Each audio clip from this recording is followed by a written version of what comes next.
যে আমরা গজবের মধ্যে আছি, আজাবের মধ্যে আছি। যেদিন ঈমান ফিরে আসবে, তাকওয়া ফিরে আসবে, পরহেজগারিতা ফিরে আসবে, যারাই ঈমান নিয়ে, তাকওয়া নিয়ে, পরহেজগারিতা নিয়ে সামনে এগিয়ে যাবে, আল্লাহ যেমন ইউশা বিন নূনের জন্য সূর্য থামিয়ে দিয়েছিলেন, ৩১৩ জনকে আল্লাহ যেমন বিজয় দিয়েছিলেন, ঠিক তেমনি মুসলমানদের হাতেও বিজয় হবে।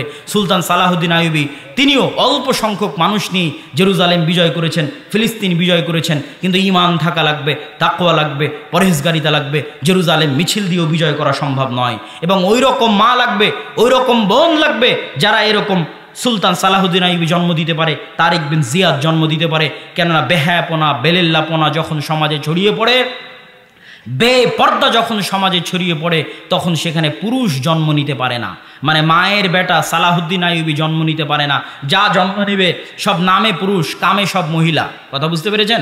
সমাজে বেহায়াপনা, বেলেল্লাপনা থাকলে এটাই সমাজের রেজাল্ট। সম্মানিত উপস্থিতি, এই দীর্ঘ ইতিহাস থেকে আল্লাহ সুবহানাহু ওয়া তাআলা উম্মতে মুহাম্মাদিকে শিক্ষা নেওয়ার তৌফিক দান করুক, আল্লাহুম্মা আমিন। আজ ফিলিস্তিনে চরম নির্যাতিত, চরম মাজলুম এবং চরম নিষ্পেষিত, এবং প্রতিদিন তাদের সেই নির্যাতন, তাদের সেই জুলুম, তাদের সেই নিষ্পেষণের ছবি এবং ভিডিও আমরা আমাদের সামাজিক যোগাযোগ মাধ্যমে অসহায় দৃষ্টিতে দেখা ছাড়া এবং আল্লাহ সুবহানাহু তাআলার কাছে দোয়া করা ছাড়া আর আমাদের কিছু করণীয় আমরা পাচ্ছি না। ব্যথিত হৃদয়ে আমরা সেই ছবি এবং সেই দৃশ্যগুলো দেখছি। এখন পর্যন্ত মুসলমান নর নারী শিশু সেখানে আল্লাহ সুবহানাহু তাআলা তাদেরকে শহীদ হিসেবে কবুল করুক। আমরা আশা করি যে তারা শহীদ হয়েছে। সেই সমস্ত নির্যাতিত মুসলিম ভাই এবং বোন তাদেরকে লক্ষ্য করে সমগ্র মুসলিম বিশ্বের চলমান অবস্থাকে সামনে রেখে আমরা ইতিহাস থেকে কি শিক্ষা নিতে পারি, এটাই আমাদের আজকের বক্তব্যের বিষয়বস্তু। ইতিহাস থেকে শিক্ষা। আজকে সমগ্র মুসলিম বিশ্বের যে ভয়ঙ্কর অবস্থা, ফিলিস্তিন এবং জেরুজালেমের গাজার মুসলমানদের যে ভয়ঙ্কর অবস্থা, এই ভয়ঙ্কর অবস্থা থেকে মুসলমানেরা কিভাবে পরিত্রাণ পেতে পারে, পৃথিবীর 90% মানুষ তথা তিনটা বড় দিনের অনুসারী, বড় ধর্মের অনুসারীর পবিত্র স্থান হচ্ছে জেরুজালেম, মসজিদে আকসা। যেহেতু মুসা আলাইহিস সালাম এটার জন্য জীবন দিয়েছে, ইউশা বিন নুন জীবন দিয়েছে, দাউদ সুলাইমান যুদ্ধ করেছে, তো এই জন্য ইহুদি যারা আছে তাদের কাছে এটা সবচেয়ে পবিত্র। ঈসা আলাইহিস সালাম এখানে জন্ম হয়েছে, তার মা এই মসজিদের খাদেম ছিলেন, এই জন্য খ্রিস্টানদের কাছে এটা সবচেয়ে পবিত্র। আর আমরা মুসলমানেরা তো আছি। তাহলে পৃথিবীতে এর চাইতে বড় আর কোনো কারণ নাই যেখানে পৃথিবীর 90% মানুষ যুদ্ধে জড়িয়ে যেতে পারে। মানে এর চেয়ে বড় আর কারণ পৃথিবীতে নাই যেই কারণে পৃথিবীর 90% মানুষ যুদ্ধে জড়িয়ে যেতে পারে। কিসের প্রথম বিশ্বযুদ্ধ, কিসের দ্বিতীয় বিশ্বযুদ্ধ, সবচেয়ে বড় যুদ্ধ হবে এই মসজিদকে কেন্দ্র করে, এই শহরকে কেন্দ্র করে, যেটাতে পৃথিবীর 90% মানুষ জড়িয়ে যাবে। কেন এর চেয়ে বড় কারণ আর পৃথিবীতে নাই যেটার পিছনে এত বড় যুদ্ধ হতে পারে। একটাই কারণ, সেটা হচ্ছে এই মসজিদ। এই মসজিদকে নিয়ে যুদ্ধ হতে পারে, এই শহরকে নিয়ে যুদ্ধ হতে পারে, যেগুলো কিয়ামতের পূর্ব মুহূর্তে সব বড় বড় যুদ্ধ এখানে সংঘটিত হবে। দাজ্জালকেও ঈসা আলাইহিস সালাতু ওয়াস সালাম এই জেরুজালেম শহরের গেটেই হত্যা করবেন। এগুলো সব এই ফিতনা বলেন, যুদ্ধ বলেন, যেটাই বলেন, কিয়ামতের পূর্ব মুহূর্তে মক্কা মদিনা সেফ থাকবে। যা ঘটবে মসজিদে আকসাকে কেন্দ্র করে ঘটবে, জেরুজালেমকে কেন্দ্র করে ঘটবে। ইউরোপ, সৌদি এবং ভারতের দীর্ঘ সফরে মুসলমানদের দূরবীন দিয়ে দেখেছি এবং আপনাদেরকে বললাম যে মুসলমানদের চরিত্র 200-250 বছরে নষ্ট হয়েছে। যেমন বানু ইসরায়েলের চরিত্র ফেরাউনের গোলামিতে নষ্ট হয়ে গেছিল, আমাদের চরিত্র এই 70 বছরে এখনও ঠিক হয়নি। তথা 1946-45-এর পরে এই 70 বছরে এখনও চরিত্র ঠিক হয়নি। আরও সময় লাগতে পারে চরিত্র ঠিক হতে, কিন্তু ওই রকম উঁচু হিম্মত, স্বাধীন চেতা মনোভাব নিয়ে যারা, তাকওয়া পরহেজগারিতা নিয়ে যারা সামনে এগিয়ে আসবে, তাদের জন্য বিজয় হবে। কিন্তু আমাদের এই অধপতনের আর একটা বড় কারণ হচ্ছে শিক্ষা না থাকা। আজকে যাদের হাতে, মুসলমানদের যাদের হাতে টাকা আছে, সেই দুবাইকে দেখেন পর্যটন আর বিনোদন নিয়ে ব্যস্ত। মুসলমানদের সন্তানের শিক্ষার জন্য বড় কোনো ইনভেস্ট নাই। সে যত বড়ই বুর্জ খলিফা বানাক না কেন, বুর্জ খলিফা বানানোর মতো ইঞ্জিনিয়ার এখনও সে জন্ম দিতে পারেনি।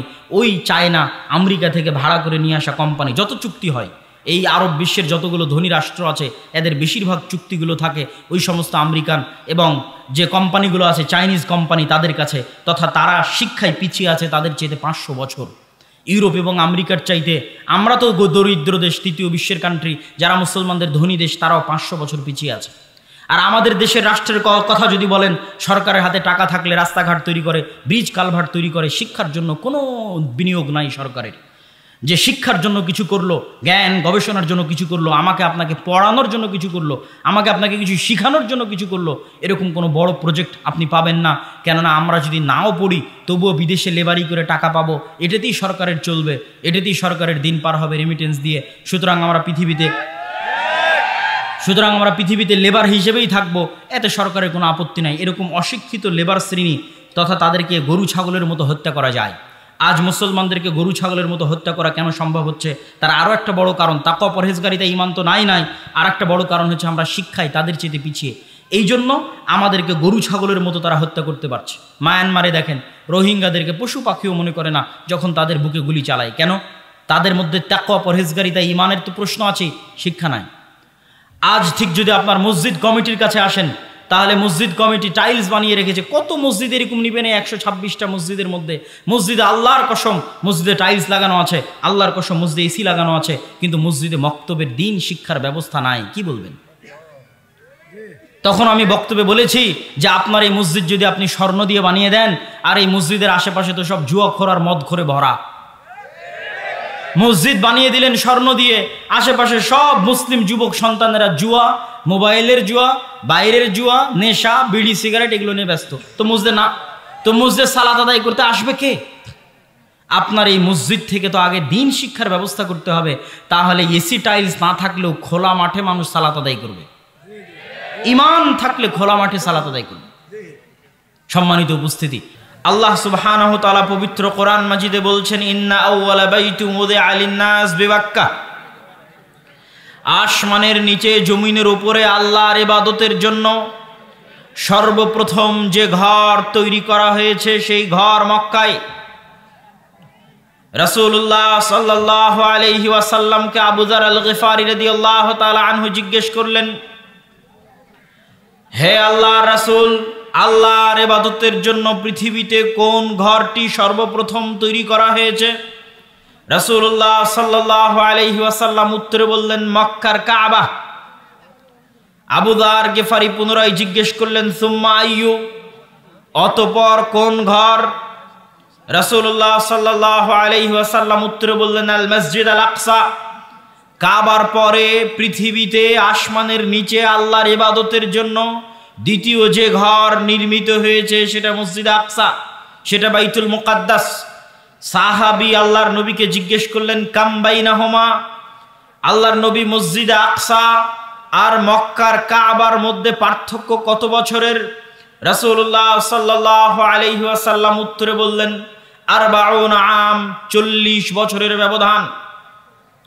মক্কার কাবায় কাবা ঘর তৈরি হওয়ার 40 বছর পর ফিলিস্তিনের জেরুজালেমে মসজিদে আকসা তৈরি হয়েছে, বাইতুল মুকাদ্দাস তৈরি হয়েছে।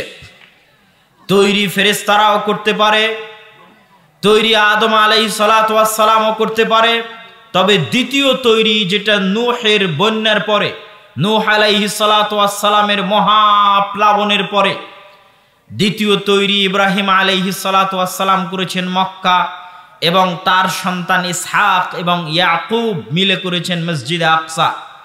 ইব্রাহিম এবং ইসমাইল মিলে তৈরি করেছেন কাবা, আর ইসহাক এবং তার সন্তান ইয়াকুব মিলে তৈরি করেছেন আল মসজিদ আল আকসা। মসজিদ আকসার সাথে পৃথিবীর অসংখ্য অগণিত নবীর স্মৃতি জড়িত রয়েছে। সে অসংখ্য অগণিত নবীর স্মৃতির মধ্যে 1 নম্বরে আসবে ইব্রাহিম আলাইহিস সালাতু ওয়াস সালাম। ইব্রাহিম আলাইহিস সালাতু ওয়াস সালাম ইরাকের ব্যাবিলন শহর থেকে বিতাড়িত হওয়ার পর, ব্যাবিলন শহরকে আরবিতে বলা হয় বাবেল, বিবাবেলা হারুত ওয়া মারুত। হারুত মারুতের যে কিসসা প্রসিদ্ধ আছে বাবেল শহরে, সেটাকেই বলা হয় ব্যাবিলন।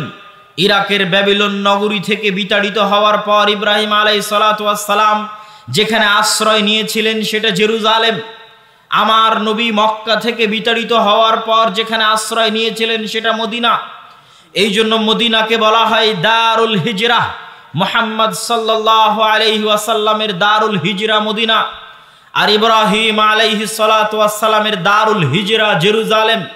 ইব্রাহিম আলাইহিস সালাতু ওয়াস সালাম ইরাক থেকে হিজরত করে ফিলিস্তিনে জেরুজালেমে আশ্রয় গ্রহণ করেছিলেন। কাছাকাছি একই সময়ে লূত আলাইহিস সালাতু ওয়াস সালামের কওমকে যখন আল্লাহ শহর উল্টিয়ে ধ্বংস করে দিলেন, ব্যভিচার, জেনা, অবৈধ সম্পর্কের কারণে আল্লাহ গজব দিয়ে পুরো একটা শহরকে উল্টিয়ে দিলেন, যেই শহরের জায়গায় এখন জর্ডান এবং ইসরায়েলের সীমান্তবর্তী অঞ্চলে ডেড সি আছে, মৃত সাগর আছে। যখন আল্লাহ লূত আলাইহিস সালাতু ওয়াস সালামের কওমকে ধ্বংস করে দিলেন, তখন লূত আলাইহিস সালাতু ওয়াস সালামকে আল্লাহ কোথায় আশ্রয় দিলেন? আল্লাহ কোরআন মাজিদে লূত এবং ইব্রাহিম দুইজন নবীর কথা উল্লেখ করে বলছেন, ওয়ানাজ্জাইনাহু ওয়া লূতান ইলাল আরদিল্লাতী বারাকনা ফীহা লিল আলামিন। আমি ইব্রাহিমকে এবং লূতকে আশ্রয় দিয়েছি এমন মাটিতে, যেই মাটিতে আমি বরকত রেখেছি সারা পৃথিবীর মানুষের জন্য। জেরুজালেমের মাটিতে, মসজিদে আকসার মাটিতে সারা পৃথিবীর মানুষের জন্য বরকত আছে, এই কথা আল্লাহ কোরআনে বলছেন। আর এই মাটিতেই তিনি আশ্রয় দিয়েছেন ইব্রাহিমকে, এই মাটিতেই তিনি আশ্রয় দিয়েছেন লূত আলাইহিস সালাতু ওয়াস সালামকে। ইব্রাহিম আলাইহিস সালাতু ওয়াস সালামের দুই স্ত্রী ছিলেন, সারা এবং হাজেরা। সারা আলাইহিস সালাতু ওয়াস সালামকে নিয়ে ইব্রাহিম আলাইহিস সালাম থাকতেন জেরুজালেমে।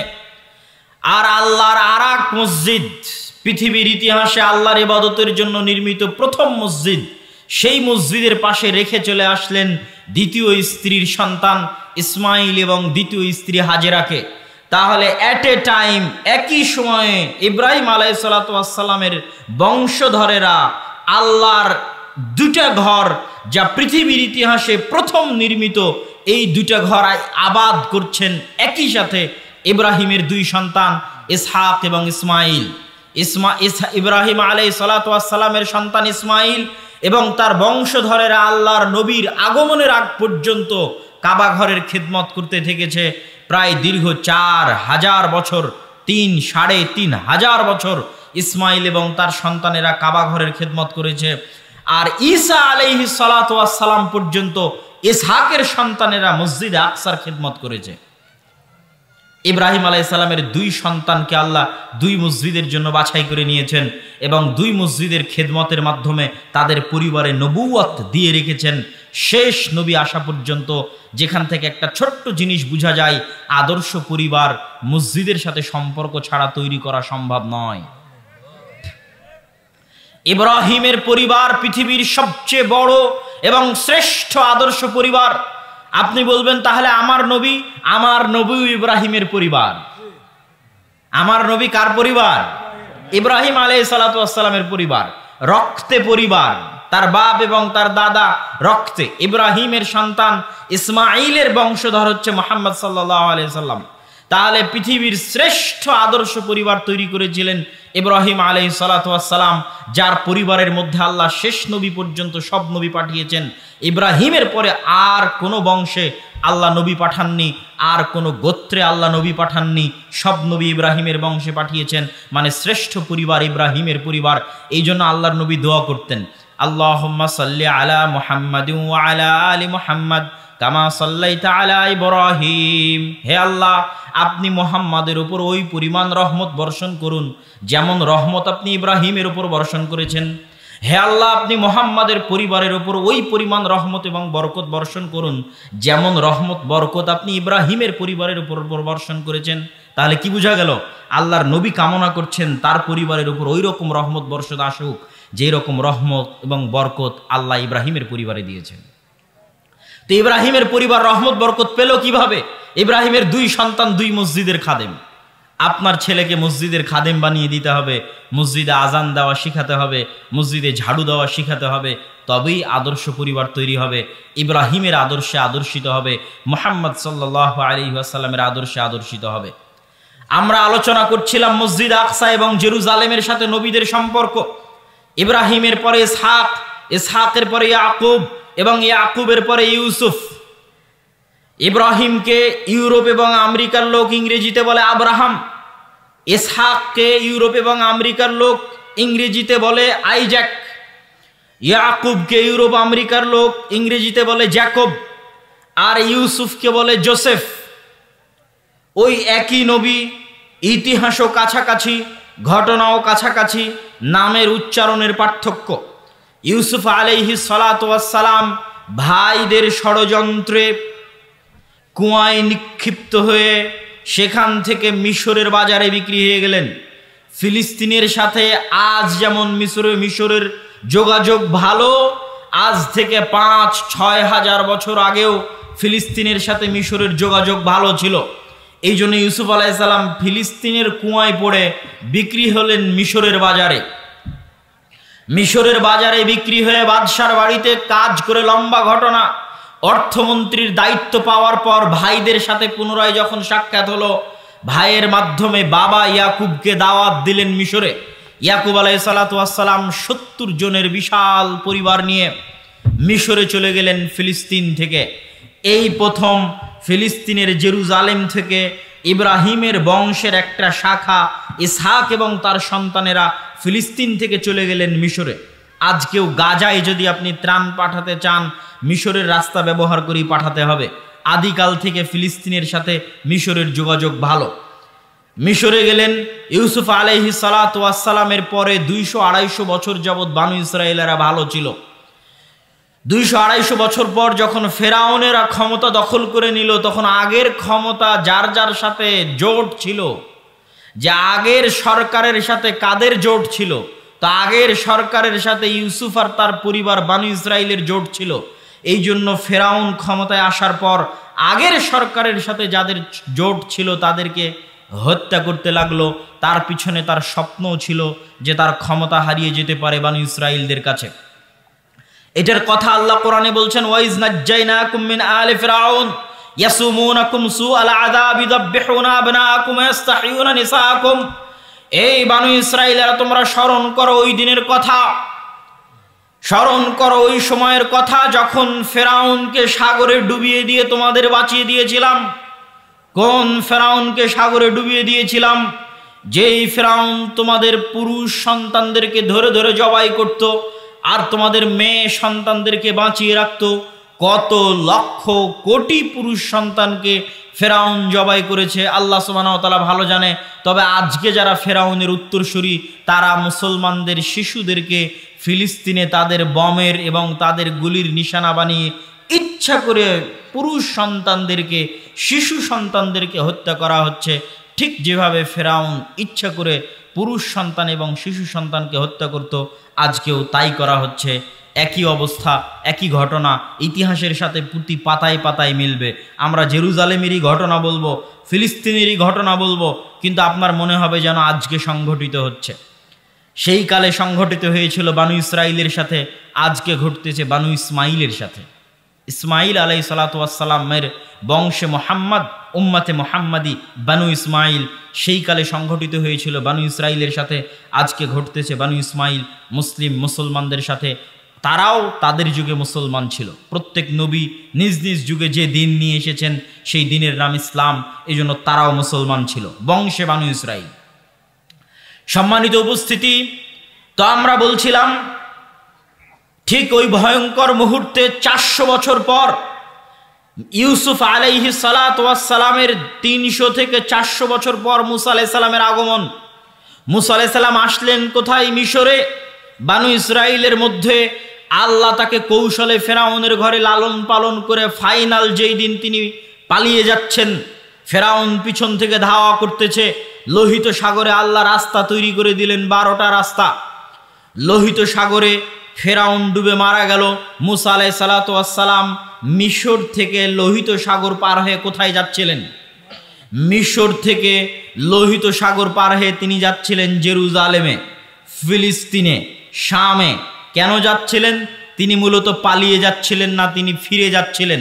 ফিরে যাচ্ছিলেন মানে আজ থেকে 400 বছর আগে তার বাপ দাদা জেরুজালেম ছেড়ে মিশরে এসেছে। তার আদি পিতা ইয়াকুব, তার আদি পিতা ইউসুফ ফিলিস্তিন ছেড়ে, জেরুজালেম ছেড়ে মিশরে এসেছে। তাই আজ তিনি মিশর ছেড়ে দিয়ে জেরুজালেমে ফিরে যাচ্ছেন। কিন্তু জেরুজালেমে যে ফিরে যাবেন, তো জেরুজালেম, ফিলিস্তিন, মসজিদে আকসার আশেপাশে আমালেকা গোত্র, তৎকালীন পৃথিবীর সবচেয়ে শক্তিশালী গোত্রের বসবাস। আমালেকা গোত্র বসবাস করতেছে, তৎকালীন পৃথিবীর সবচেয়ে শক্তিশালী গোত্র। আজকেও যেমন পৃথিবীর যারা সবচেয়ে শক্তিশালী তারা দখল করে রেখেছে, সেই দিনও যারা পৃথিবীর সবচেয়ে শক্তিশালী তারা দখল করে রেখেছিল। এই জন্য মুসা আলাইহিস সালাম ঢুকতে পারছেন না। তো মিশর তো ছেড়ে দিয়েছেন, যাবেন ফিলিস্তিনে, কিন্তু ঢোকা সম্ভব নয়। মাঝখানে কি আছে? মাঝখানে শুধু মরুভূমি আর মরুভূমি। আজকেও মরুভূমি, তার নাম সিনাই মরুভূমি। আজকেও ওই মধ্যের জায়গাটুকু মরুভূমি। লোহিত সাগর পার হওয়ার পর ফিলিস্তিন যেতে মরুভূমি পড়বে, তার নাম সিনাই মরুভূমি। এই মরুভূমিতেই তুর পাহাড় আছে। আর মরুভূমিতে কোনো খাবারের ব্যবস্থা নাই, পানির ব্যবস্থা নাই। তখন আল্লাহ পাথরে বললেন, লাঠি দিয়ে পাথরে আঘাত করো, পাথর থেকে ঝর্ণা বের হলো, পানির ব্যবস্থা হয়ে গেল। তো মরুভূমি তো খাবার ব্যবস্থা নাই, আল্লাহ জান্নাত থেকে খাবার পাঠাতে লাগলেন, মান্না এবং সালোয়া। দৈনিক আসতো জান্নাত থেকে মান্না এবং সালোয়া, মরুভূমিতে খাবারের ব্যবস্থা হয়ে গেল। তাহলে মরুভূমিতে আল্লাহ পানির ব্যবস্থাও করে দিলেন, মরুভূমিতে আল্লাহ মান্না সালোয়া খাবারেরও ব্যবস্থা করে দিলেন। কিন্তু কত বড় নিমক হারাম কওম, না শুকুর কওম, যে 40 দিনের জন্য মাত্র ইবাদতের জন্য তুর পাহাড়ে গেছে মুসা আলাইহিস সালাম। 40 দিনে তারা শিরকে লিপ্ত হয়ে গেছে। 40 দিনে শিরকে লিপ্ত হয়ে গেছে। 40 দিনের ব্যবধানে শিরকে লিপ্ত হয়ে গেছে। অথচ চোখের সামনে ফেরাউনকে ডুবে যেতে দেখেছে, চোখের সামনে পাথর ফেটে ঝর্ণা বের হচ্ছে, চোখের সামনে প্রতিদিন জান্নাত থেকে খাবার আসতেছে। এত নিয়ামত দেখার পরেও 40 দিনের ব্যবধানে শিরক করে ফেলেছে। মুসা আলাইহিস সালাতু ওয়াস সালামের উপর আল্লাহ আদেশ জারি করলেন কিতাল এবং জিহাদ ফরজ হওয়ার, যে আমালেকা গোত্রের বিরুদ্ধে জিহাদ করে, যুদ্ধ করে জেরুজালেম বিজয় করতে হবে। মুসা আলাইহিস সালাতু ওয়াস সালাম আল্লাহর পক্ষ থেকে আদেশ পেয়ে বানু ইসরাইলকে বললেন, ইয়া কওমি দুখুলুল আরদাল মুকাদ্দাসা আল্লাতী কাতাবাল্লাহু লাকুম, হে আমার কওম, তোমরা এই পবিত্র শহরের উদ্দেশ্যে রওনা করো। এই পবিত্র শহর আল্লাহ তোমাদের জন্য দিয়েছেন, এই পবিত্র শহর যুদ্ধ করে বিজয় করতে হবে। তখন বানু ইসরাইলেরা উত্তরে বলল, ইন্না ফিহা কওমান জাব্বারিন। মুসা আলাইহিস সালাতু ওয়াস সালাম, আপনি বলেন কি? এখানে তো পৃথিবীর সবচেয়ে শক্তিশালী জাতির বসবাস। আজকে যেমন পৃথিবীর সবচেয়ে শক্তিশালী জাতির বসবাস, কালকেও পৃথিবীর সবচেয়ে শক্তিশালী জাতির বসবাস ছিল। আমরা কেমনে এখানে প্রবেশ করব? ইযহাব আনতা ওয়া রাব্বুকা ফাকাতিলা। মুসা আলাইহিস সালাতু ওয়াস সালাম, আপনি এবং আপনার আল্লাহ, আপনি এবং আপনার প্রতিপালক মিলে গিয়ে যুদ্ধ করেন। আপনি আর আল্লাহ মিলে যেই দিন যুদ্ধ শেষ হবে সেই দিন আমাদের ডাকিয়েন। নাউজুবিল্লাহি মিন যালিক। অথচ এই কওম কয়দিন আগে দেখলো ফেরাউন ডুবে গেল, কয়দিন আগে দেখলো পাথর ফেটে ঝর্ণা বের হচ্ছে, কয়দিন আগে দেখলো আসমান থেকে খাবার আসতেছে, এখনো আসতেছে। অথচ তারা মুখের উপর বলে দিল, আপনি আর আপনার আল্লাহ গিয়ে যুদ্ধ করেন। মুসা আলাইহিস সালাতু ওয়াস সালাম হতাশা প্রকাশ করলেন। আল্লাহর পক্ষ থেকে আযাব আসলো, গজব আসলো। 40 বছর ইয়াতিহুনা ফিল আরজ ইন্নাহা মুহাররামাতুন আলাইকুম, তোমাদের জন্য 40 বছর এই সিনাই মরুভূমিতে পাগলের মতো ঘুরতে থাকবে, এটা তোমাদের জন্য আযাব। 40 বছর পাগলের মতো ঘুরতে থাকতে থাকতে একটা সময় মুসা আলাইহিস সালাতু ওয়াস সালাম মারা গেলেন। মুসা আলাইহিস সালাতু ওয়াস সালাম যখন মারা যাচ্ছেন তখন অন্তরে এই ব্যথা নিয়ে মারা যাচ্ছেন যে তিনি জেরুজালেম, মসজিদে আকসা বিজয় করতে পারেননি। এটা আমাদের মূল পয়েন্ট, যে নবীদের জীবনের সাথে মসজিদে আকসার কি সম্পর্ক। এই কষ্টে মুসা আলাইহিস সালাম মারা যাওয়ার সময় দোয়া করছেন যে ফাসাআলা মুসা, মুসা আলাইহিস সালাতু ওয়াস সালাম আল্লাহর নিকটে দোয়া করলেন, আইয়ুদনিয়াহু মিনাল আরজিল মুকাদ্দাসাতি বিরমিয়াতি হাজারিন, যে হে আল্লাহ, আমি তো আমার কওমের নাফরমানির কারণে, না শুকরির কারণে জেরুজালেম বিজয় করতে পারলাম না। আমার মৃত্যুটা মসজিদে আকসার এত কাছে দেন, এত নিকটে দেন, যেন মসজিদে আকসা থেকে একটা ঢিল মারলে আমার কবরে এসে পড়ে। হাদিস বুখারী। মুহাম্মদ সাল্লাল্লাহু আলাইহি ওয়াসাল্লাম বলছেন, আমি যদি আজ ফিলিস্তিনে থাকতাম তাহলে তোমাদেরকে দেখাতাম কোথায় মুসার কবর আছে। তাহলে মসজিদে আকসার নিকটে মারা যাওয়ার দোয়া করে মুসা আলাইহিস সালাতু ওয়াস সালাম দুনিয়া থেকে বিদায় নিয়েছেন। এটা হলো মসজিদে আকসার সাথে নবীদের সম্পর্ক। সম্মানিত উপস্থিতি, প্রত্যেক মুসলমান পরিবার প্রত্যেক মুসলমান সন্তানের অন্তরে মসজিদে আকসার প্রতি ভালোবাসা থাকতে হবে এবং এই কষ্ট থাকতে হবে যে আমরা মসজিদে আকসায় যেতে পারি না, আমরা মসজিদে আকসা জিয়ারত করতে পারি না, মসজিদে আকসায় 2 রাকাত সালাত আমরা আদায় করতে পারি না। এই কষ্ট অন্তরে অনুভব করতে হবে। প্রত্যেক যারা মক্কা এবং মদিনায় হজ এবং উমরা করতে যায় তাদের মনে রাখতে হবে এই পৃথিবীতে আল্লাহর আরও একটি পবিত্র ঘর আছে, যা আমাদের নবীও সেই পবিত্র ঘরের সাথে সম্পৃক্ত, যা আমরা ধারাবাহিক ইতিহাসে বলবো। সেই পবিত্র ঘরে আমরা যেতে পারি না, যাওয়া হয় না। 70 বছর থেকে 80 বছর থেকে ওই পবিত্র ঘরে যাওয়ার রাস্তা মুসলমানদের জন্য, বিশ্বের মুসলমানদের জন্য বন্ধ হয়ে আছে। মুসা আলাইহিস সালামের অন্তরে যেমন কষ্ট ছিল, প্রত্যেক মুমিনের অন্তরে এরকম কষ্ট থাকতে হবে। সালাহুদ্দিন আইয়ুবী এই কষ্টে শপথ করেছিলেন, এই কষ্টেই শপথ করেছিলেন যে আমি হজ ওই দিন করব, আল্লাহর বাইতুল্লাহ ওই দিন দেখতে যাব যেই দিন আল্লাহর পৃথিবীতে আর একটা যে 3য় ঘর আছে, ওই 3য় ঘর যেই দিন উদ্ধার করতে পারবো সেই দিন। এবং মসজিদ আকসা বিজয়ের আগে সালাহুদ্দিন আইয়ুবী হজ করেননি, আল্লাহর ঘর দেখতে যাননি। কেননা পৃথিবীতে তখন আরও আল্লাহর তো মোট 3টে পবিত্র ঘর, তো পৃথিবীর আরও একটা পবিত্র ঘর তো বিধর্মীদের দখলে, কাফেরদের দখলে। তো কেমনে কাফেরদের দখলে রেখে তিনি আল্লাহর আর একটা ঘর জিয়ারতে যেতে পারেন? এই কষ্ট ব্যথা নিয়ে তিনি, এই কষ্ট থাকার কারণেই তিনি যুদ্ধে জয়লাভ করতে পেরেছিলেন। সম্মানিত উপস্থিতি, তো মুসা আলাইহিস সালামের এই কষ্ট প্রত্যেক মুমিনের হৃদয়ে থাকতে হবে। মুসা আলাইহিস সালাতু ওয়াস সালাম মারা গেলেন, আযাব বানু ইসরাইলের উপর শেষ হয়ে গেল। বানু ইসরাইলের উপর আযাব শেষ হওয়ার পর বানু ইসরাইলের নবী হলেন ইউশা বিন নুন। ইউশা বিন নুনকে খিজির আলাইহিস সালাতু ওয়াস সালামকে যখন দেখতে গেছিলেন মুসা আলাইহিস সালাম, তখন সাথে একজন যুবক বয়সী ছেলেকে নিয়ে গেছিলেন, যার ব্যাগে ভাজা মাছ ছিল, যার ব্যাগ থেকে ভাজা মাছ পালিয়ে বের হয়ে গেছিল। সেই যুবকই হচ্ছে ইউশা বিন নুন। যখন গোটা জাতি বলে উঠল যে এখানে এত শক্তিশালী জাতি আছে, আমরা যুদ্ধে যাব না, তখন ইউশা বিন নুন এবং আর একজন, মোট 2 জন বলেছিল যে আল্লাহর আদেশ পালন করতে আমরা যুদ্ধে যেতে রাজি। তারা তাদের জাতিকে লক্ষ্য করে বলেছিল যে তোমরা এই শহরে প্রবেশ করো, যখনই তোমরা প্রবেশ করবা ফাইন্নাকুম গালিবুন, যখনই তোমরা এই শহরে প্রবেশ করবা আল্লাহর দয়ায়, আল্লাহর রহমতে তোমরা বিজয়ী হবা। তোমরা কেন তাদের শক্তি দেখে ভয় পাচ্ছ? বরং তোমরা আল্লাহর উপর ভরসা করো, ইন কুনতুম মুমিনিন, যদি তোমরা মুমিন হয়ে থাকো। এই ইউশা বিন নুনকে আল্লাহ নবী বানিয়ে দিলেন। ইউশা বিন নুন বানি ইসরাইলকে বলল, দেখো 40 বছর আযাব ভোগ করলা, এখন কি জেরুজালেম যুদ্ধ করে বিজয় করতে চাও? বানু ইসরাইল তওবা ইস্তেগফার করে বলল, ঠিক আছে, আমরা যুদ্ধ করে জেরুজালেম বিজয় করতে চাই। আমালেকা গোত্রের বিরুদ্ধে ইউশা বিন নুনের নেতৃত্বে বানু ইসরাইল যুদ্ধ শুরু করলো। এটা আরেকটা পৃথিবীর ইতিহাসের ব্যতিক্রম ধর্মী ঘটনার সাক্ষী মসজিদে আকসা।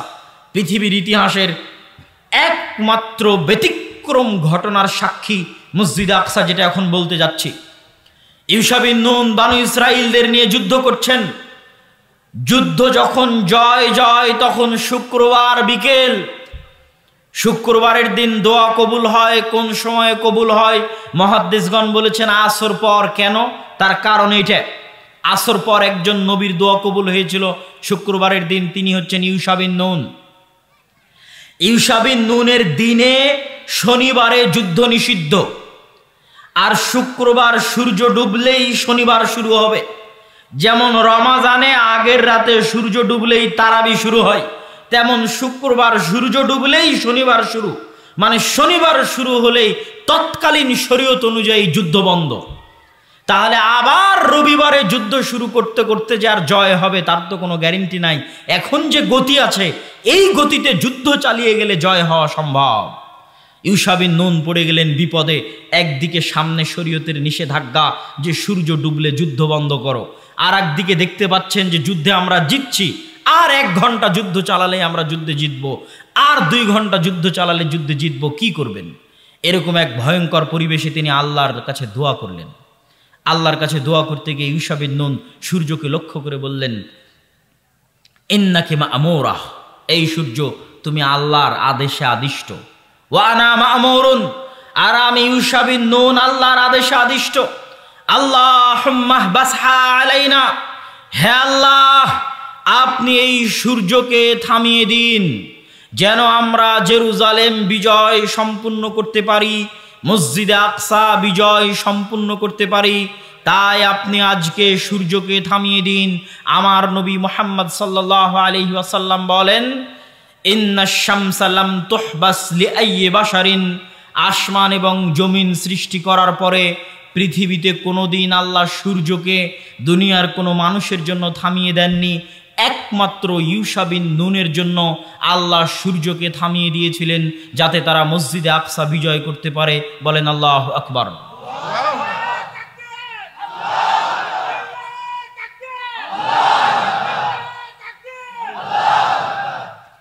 মসজিদে আকসা বিজয়ের জন্য আল্লাহ সুবহানাহু তাআলা সূর্যকে থামিয়ে দিলেন। হাদিস সহিহ, বুখারীর হাদিস, ঘটনা সত্য। সম্মানিত উপস্থিতি, কিন্তু ইউশা বিন নুন এবার তা আবেগে তাকবীর দিলেন। দেখেন কত বড় পৃথিবীর ইতিহাসের ঘটনা, অথচ এত বড় ঘটনার পরে এই কওম কত বড় নিমক হারামি করতেছে, যে আল্লাহ কোরআনে বলেছে তাদের নিমক হারামির কথা। কেন আল্লাহ তাদেরকে অভিশপ্ত বানিয়ে দিয়েছে, মাগদুব আলাইহিম কেন বানিয়ে দিয়েছে? চোখের সামনে দেখলো আল্লাহ সূর্য থামিয়ে দিয়েছেন। এখন তারা বিজয়ী বেশে জেরুজালেমে প্রবেশ করতেছে, বিজয়ী বেশে। তো বিজয়ী বেশে যে জেরুজালেমে প্রবেশ করতেছে, তো আল্লাহ আদেশ দিচ্ছে, শোনো, এই দীর্ঘ আযাব শাস্তি, কতদিন ফেরাউনের অধীনে শাস্তি ভোগ করলা, তারপরে সিনাই মরুভূমিতে 40 বছর পাগলের মতো ঘুরলা, এখন তোমাদেরকে জেরুজালেম বিজয় করার তৌফিক দিলাম। যখন জেরুজালেমে প্রবেশ করবা, মাথা নিচু করে সুজ্জাদান, মাথা নত করে সিজদাবনত অবস্থায় জেরুজালেমে প্রবেশ করবা, আর মুখে বলতে থাকবা হিত্তাতুন হিত্তাতুন হিত্তাতুন। হিব্রু ভাষায় আমরা আরবিতে যেমন বলি আস্তাগফিরুল্লাহ আস্তাগফিরুল্লাহ আস্তাগফিরুল্লাহ, তো হিব্রু ভাষায় আস্তাগফিরুল্লাহ হচ্ছে হিত্তাতুন হিত্তাতুন হিত্তাতুন, মানে মাথা নিচু করে সিজদা অবস্থায় জেরুজালেমে প্রবেশ করবা আর মুখে বলতে থাকবা আস্তাগফিরুল্লাহ আস্তাগফিরুল্লাহ আস্তাগফিরুল্লাহ। কত বড় নিমক হারাম কওম! সবাই যে করেছে তা নয়, কিন্তু তাদের একদল মানুষ আল্লাহর এই আদেশকে লঙ্ঘন করে মাথা নিচু না করে আগে পিছন দিল জেরুজালেমে প্রবেশ করার জন্য। বলেন নাউজুবিল্লাহ। আল্লাহ কোরআনে বর্ণনা করেছে এই ঘটনা, ভাই আমি বলছি না, সব ঘটনা যা বলছে সূরা বাকারার মধ্যে বনী ইসরাইলদের ঘটনা আল্লাহ বলেছেন। এই বিজয়ের পরে তারা পিছন সামনে দিয়ে মাথা উঁচু করে শহরে প্রবেশ করলো আর মুখে বলতে লাগলো হেনততুন। হেনততুন মানে হচ্ছে গমের দানা। হেনততুন মানে কি? গমের দানা। আর হেত্ততুন মানে আস্তাগফিরুল্লাহ। এই জন্যই এই যে ইতিহাস থেকে শিক্ষা, এই ইতিহাস থেকে শিক্ষা নিয়ে আমার নবী কি করেছিলেন, আগের আর একটা ইতিহাস থেকে শিক্ষা নিয়ে সাহাবীরা কি করেছিলেন, দুটোই বলি। বানু ইসরাইল মুসা আলাইহিস সালামকে বললেন আপনি আর আপনার আল্লাহ গিয়ে যুদ্ধ করেন। বদরের দিন সাহাবীরা আল্লাহর নবীকে বলেছিলেন, মুসার কওম যেমন মুসাকে বলেছিল আপনি আর আপনার আল্লাহ যুদ্ধ করেন, আমরা আনসার আর মুহাজিররা আপনাকে বলবো না যে আপনি আর আপনার আল্লাহ গিয়ে যুদ্ধ করেন। আপনি আগুনে ঝাঁপ দিতে বললে আমরা আগুনে ঝাঁপিয়ে পড়ব, সমুদ্রে ঝাঁপ দিতে বললে সমুদ্রে ঝাঁপিয়ে পড়ব, জীবনে এবং মরণে আপনার সাথে। আল্লাহর নবীর সাহাবীরা আল্লাহর নবীকে বলেছিলেন ওই ঘটনা থেকে শিখে। এবার আমার নবী যেই দিন ফাতহে মক্কা করছেন, ইতিহাস খুলেন, দীর্ঘ 10 বছর 12 বছর পরে যখন মুহাম্মদ সাল্লাল্লাহু আলাইহি সাল্লাম মক্কায় বিজয়ী বেশে প্রবেশ করছেন, তখন মুহাম্মদ সাল্লাল্লাহু আলাইহি সাল্লাম মক্কার সবচেয়ে উঁচা সাইড থেকে প্রবেশ করেছেন। তিনি নিজে বাছাই করেছেন যে মক্কায় তিনি নিচ থেকে উপরে উঠবেন না, মক্কায় তিনি উপর থেকে নিচে নামবেন। কোন দিক দিয়ে নামলে মক্কায় উপর থেকে নামা যাবে সেটা সেই জায়গা বাছাই করে তিনি মক্কার উপরের সাইড দিয়ে, এবার উট যখন ধীরে ধীরে মক্কায় নামতেছে, তখন মুহাম্মদ সাল্লাল্লাহু আলাইহি ওয়াসাল্লামের মাথা উটের যে হাওদাজ থাকে সেই হাওদাজের উপর ঠেকিয়ে দিয়েছেন, সিজদাবনত অবস্থায় মুখে আল্লাহর জিকির আজকার এবং তাসবিহ তাহলিল পড়তে পড়তে মুহাম্মদ সাল্লাল্লাহু আলাইহি ওয়াসাল্লাম মক্কা শহরে প্রবেশ করেছেন। বলেন আল্লাহু আকবার। এটা হলো ইতিহাস থেকে শিক্ষা। তাহলে বনী ইসরাইলের সাথে কি ঘটতেছে তা থেকে আপনাকে শিখতে হবে। এরা এই কওম আল্লাহর এত দয়া দেখার পর এত বড় নিমক হারাম কেমনে হয়ে গেল? এরা তো নবীদেরই সন্তান ছিল, কেমনে এত বড় নিমক হারাম হয়ে গেল, এত বড় নাশুকর হয়ে গেল কেন? তার কারণ আমি যখন মুসলমানদের অবস্থা দেখি যে মুসলমানেরা পৃথিবীতে কেন এত অধপতনে চলে গেল, এত নিচে নেমে গেল, তখন বিশেষ করে ইউরোপ সফরের পর আমার কাছে এটা পরিষ্কার হয়েছে বনী ইসরাইলের অবস্থা আর মুসলমানদের অবস্থা পার্থক্য কি? বানু ইসরায়েল যে ওই যে ৩০০ বছর ফেরাউনের গোলামি করেছে, গোলামিতে স্বভাব নষ্ট হয়ে গেছে। কথা কি বুঝতে পারছেন? মানুষ যখন স্বাধীন থাকে, টাকা পয়সা থাকে, ক্ষমতা থাকে, তখন হৃদয় প্রশস্ত থাকে, হিম্মত উঁচু থাকে, অন্তর প্রশস্ত থাকে, হিম্মত উঁচু থাকে। যখন আপনি গোলাম, পালিয়ে বেড়াচ্ছেন, লুকিয়ে বেড়াচ্ছেন, খাওয়ার জায়গা নাই, থাকার জায়গা নাই, তখন আস্তে আস্তে অন্তর ছোট হয়ে যায়। ছোট হতে হতে তা আবার কত বছর? ২০০ থেকে ৩০০ বছর অন্তর ছোট হয়ে গেছে। অন্তর ছোট হয়ে চরিত্র বিকৃত হয়ে গেছে। ঠিক আজকের মুসলমানদের, সারা বিশ্বের মুসলমানদের যে অধপতন, তার কারণ হচ্ছে আজ থেকে ৬০-৭০ বছর আগে দুই একটা মুসলিম দেশ বাদে সবগুলো মুসলিম দেশ প্রায় ১৫০ থেকে ২০০ বছর ঔপনিবেশিক শাসন আমলের অধীনে ছিল, কলোনিয়াল সিস্টেম। আমরা ভারত, পাকিস্তান, বাংলাদেশ ছিলাম ব্রিটিশদের অধীনে ১৯০ বছর। আমাদের স্বভাব চরিত্র যে বিকৃত হয়ে গেছে, ওই ১৯০ বছর আগের যারা মুসলমান তারা আমার আপনার মতো ছিল না।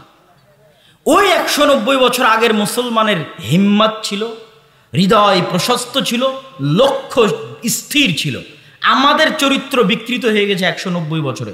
গোলামি করতে করতে, ব্রিটিশদের গোলামি করতে করতে আমরা মেন্টালি জন্মগত বাই বর্ন গোলাম।